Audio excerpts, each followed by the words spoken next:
Ambil dulu dari Al-Quran ya. Di dalam Al-Quranul kemudian Al-Quranul Karim kemudian dikatakan begini, wahai Nabi Isa, apakah engkau yang mengajarkan kemudian kepada mereka untuk menuhankan dirimu dan juga ibumu selain daripada aku? Wa isqalallahu ya Isa bin Maryam a anta qulta linnas takhizuni wa ummi ilahaini min dunillah qala subhanaka ma yakunu li an aqula ma laysa li bihaqq. Wahai Isa, apakah engkau yang mengatakan kepada orang-orang, jadikanlah aku dan juga ibuku sebagai dua Tuhan selain daripada aku, Allah? Isa menjawab, Maha suci engkau, tidak patut bagiku mengatakan apa yang bukan hakku untuk aku katakan. Jika aku pernah mengatakan itu kepada orang-orang, maka tentulah engkau telah mengetahuinya. Engkau mengetahui apa yang ada pada diriku, dan aku tidak mengetahui apa yang ada padamu, ya Tuhan. Sungguh engkaulah yang maha mengetahui segala yang gaib. Ma qultu lahum illa ma amartani bi ani abudullah rabbi wa rabbakum wa kuntu alaihim syahida ma dumtu fihim falamma tawaffaitani kunta antar raqiba alaihim wa anta ala kulli syai'in syahid.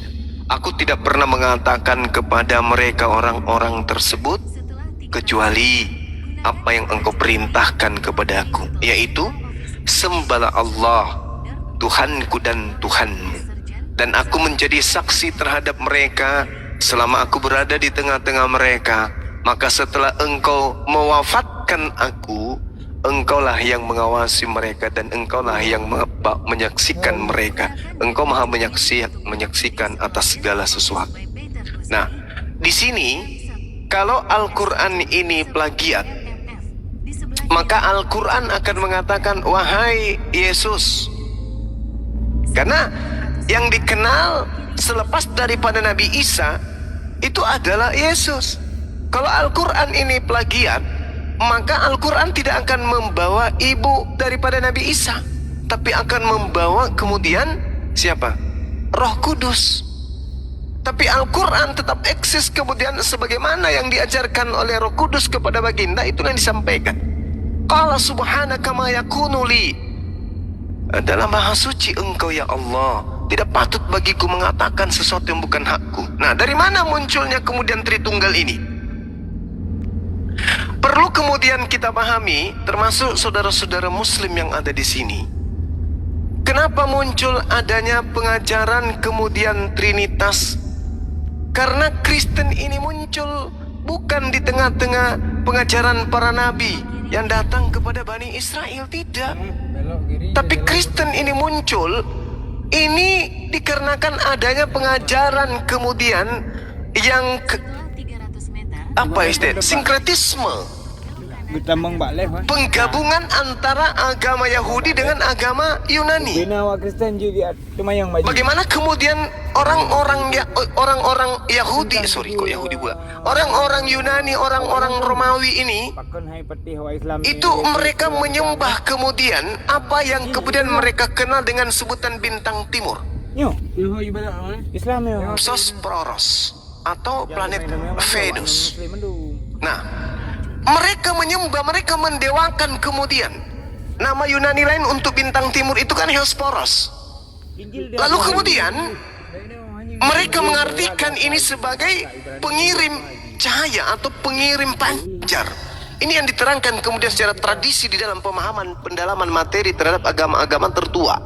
Nah, muncullah kemudian ada yang disebut dia Dionysus, ada kemudian dewa yang disebut Hekate, ada yang disebut Artemis, Diana, ada lagi yang disebut Hephaestus. Dari pengajaran penyembahan terhadap dewa-dewa inilah kemudian lahirlah konsep Tritunggal itu. Lahir itu. Jadi Tritunggal ini kemudian berawal dari ajaran apa? Trimurti. Pengajaran terhadap Brahma, Bapa, kemudian Wisnu. Ini Wisnu nanti nih yang berubah menjadi Krishna, kemudian Siwa. Siwa ini roh. Ini yang mempengaruhi kemudian dari India, Yunani, kemudian termasuk Mesir, termasuk Romawi, kemudian ajaran tauhid, Shema Israel, Adonai Eloheinu, Adonai Ahad. Itu tidak pernah goyah. Yesus mengatakan satu-satunya, nggak boleh ada penambahan.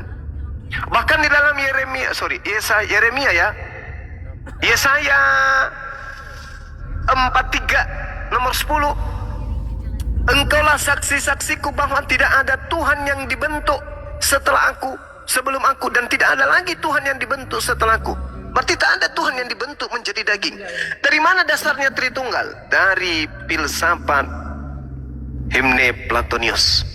Pada mulanya logos, logos bersama theos, theos ini logos, logos ini theos, theos menjadi daging, bla bla bla bla dan seterusnya. Sehingga logos menjadi daging, daging ketika dia bertumbuh menjadi manusia. Manusia yang adalah Tuhan, separuh dewa. Makanya semua penyebutan nama-nama Tuhan di dalam kitabnya orang Yahudi, kitab Tanakh, ketika ketika digunakan ke dalam bahasa Yunani, semuanya berubah menjadi theos. Apa arti theos, Bu? Theos itu artinya dewa, bukan Tuhan. Theos itu dewa, dan Tuhan itu bahasa Yunaninya adalah akontas. Tidak ada akontas di situ, yang ada adalah theos. Theos diterjemahkan ke dalam bahasa Indonesia, dirubah menjadi Allah, dibaca Allah. Padahal theos ke Indonesia itu artinya dewa, bukan Tuhan, dewa. Kenapa demikian? Karena orang-orang Roma penyembah dewa, orang-orang Yunani penyembah dewa. Nah, yang perlu dipahami di sini adalah orang-orang Roma, orang-orang Yunani itu mereka menyembah bintang timur, atau bintang siang, atau gilang gemilang, atau bintang gemilang. Sama seperti yang diterangkan oleh Yudodo nomor 16 itu. Jadi dalam teks Yunani asli, Hoaster Holampros Hoproinos, kalau nggak salah ya, bintang timur yang gilang gemilang, kayak gitu ya. Dinda Uniripa pernah baca kan itu ya. Nah itu yang diterangkan kemudian di dalam konsep Tritunggal Trinitas. Artinya apa? Tuhan atau dewa mengutus kemudian dirinya separuh menjadi daging. Dagingnya ini jadi istilahnya Zeus berkanosis menjadi manusia, jadilah Hercules. Itu Bang. Ya, jadi Zeus berkanosis menjadi Hercules. Inilah sembahan-sembahan orang Roma Yunani. Demikian.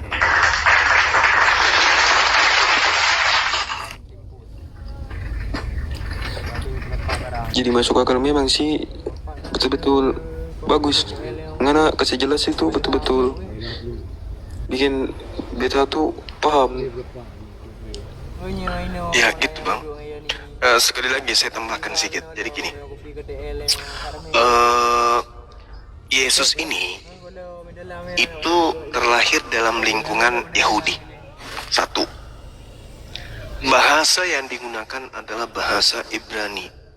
Ya jauh-jauhnya Yesus ini menggunakan bahasa Suryani atau bahasa Aramaik. Itu jauh-jauhnya. Tapi anehnya, yang belum terjawab sampai hari ini, kitab-kitab perjanjian baru seluruhnya itu menggunakan bahasa Yunani. Sekali lagi, Yesua atau Iso atau Isa itu terlahir dalam budaya Yahudi. Bahasa orang Yahudi, bahasa Ibrani, bahasa suci, dan bahasa sehari-hari adalah bahasa Aram. Tapi kitabnya orang Kristen, kenapa bahasa Yunani? Harusnya kalau itu berasal dari pengajaran Nabi Isa atau Iso atau Yesua Hamasia, maka buku-buku ini harus menggunakan bahasa Ibrani. Karena bahasa Ibrani ini yang digunakan oleh kaum Yahudi, kaum di mana Yesua Hamasia diutus. Ini fakta, ini real, yang kemudian dianggap sepele bahwa Kristen ini, Tritunggal ini, itu berkembang bukan dalam budaya Yahudi, Bung, tapi berkembang dalam budaya Yunani.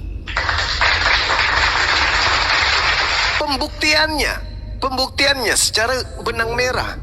Adakah imam-imam Yahudi? Adakah rabi-rabi Yahudi? Adakah sekolah-sekolah Yahudi? Adakah sinagoge milik Yahudi yang mempelajari perjanjian baru? Adakah? Tidak akan pernah ada, saudara. Kalau Anda baca Talmud, diharamkan orang Yahudi membaca kitab perjanjian baru. Diharamkan. Coba. Artinya bahwa kebudayaan yang diasaskan oleh orbitnya agama Kristen dan terbitnya perjanjian baru ini, itu diasaskan terhadap budaya Yunani yang sangat dipengaruhi dan sangat kental oleh budaya Hinduisme. Itu fakta. Bagaimana Dios dalam bahasa Sanskerta atau Zeus dalam bahasa Yunani sampai saat ini itu tidak pernah berubah. Nama ini kemudian dalam tradisi Yunani disebut sebagai Zeus Father atau Sang Bapa. Jupiter dalam kepercayaan Yunani atau Sufitri dalam bahasa Sanskerta, sebagaimana unsur yang ada dalam tiga. Deus adalah Dios, Theos adalah Tuhan, sedangkan Father atau Bapa atau Pitar dalam bahasa Yunani. Nah, dalam ajaran Hinduisme, dewa itu dioknumkan sebagai Supitri atau Bapa, yaitu Brahma. Seperti yang saya terangkan tadi, Wisnu yang merupakan oknum kedua, yang adalah anak daripada Bapa atau anak Theos atau anak dewa atau anak Tuhan atau anak Brahma, yang dapat kemudian berkenosis atau inkarnasi menjadi manusia dalam bentuk Krishna dan dalam bentuk Rama. Krishna atau Rama sama aja ya. Nah, sedangkan Siwa ini adalah Roh Kudusnya, Roh Sucinya. Jadi fakta ini, real ini, kenyataan ini dapat kita lihat, benci atau tidak, suka ataupun tidak. Kenyataannya memang sama antara Trinitas dengan Trimurni. Trimurti, bukan Trimurni tapi Trimurti. Jadi mau kayak mana lagi? Kita mau sembunyikan tak bisa. Kita mau pungkiri itu nggak mungkin. Yang bisa meloloskan kita di sini hanyalah akal sehat. Siapakah Krishna ini? Kalau kita lebih jauh ya berbicara tentang itu.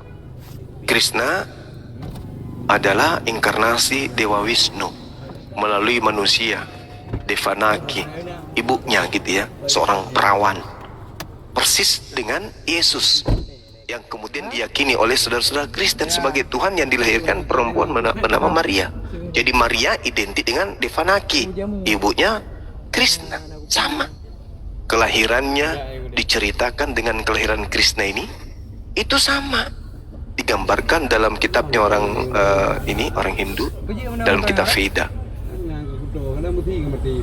Pokoknya intinya kayak gitu deh, sama, mirip cara kelahirannya kemudian dengan kelahiran Yesus itu mirip sekali.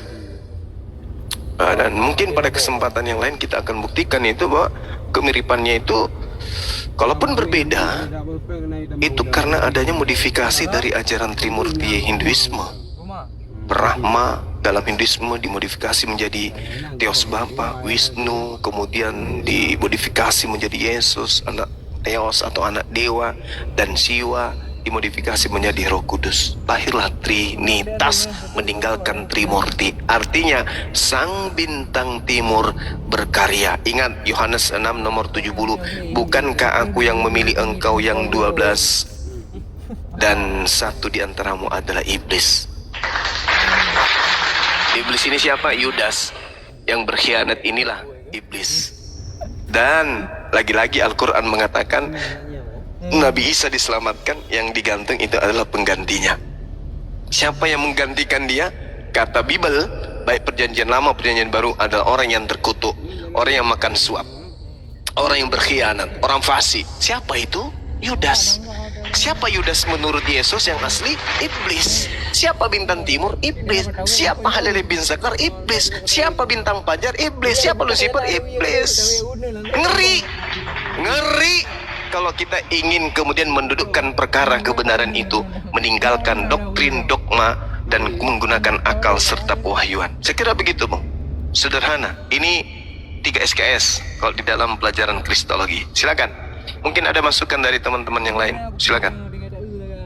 Nampak barang kalau dia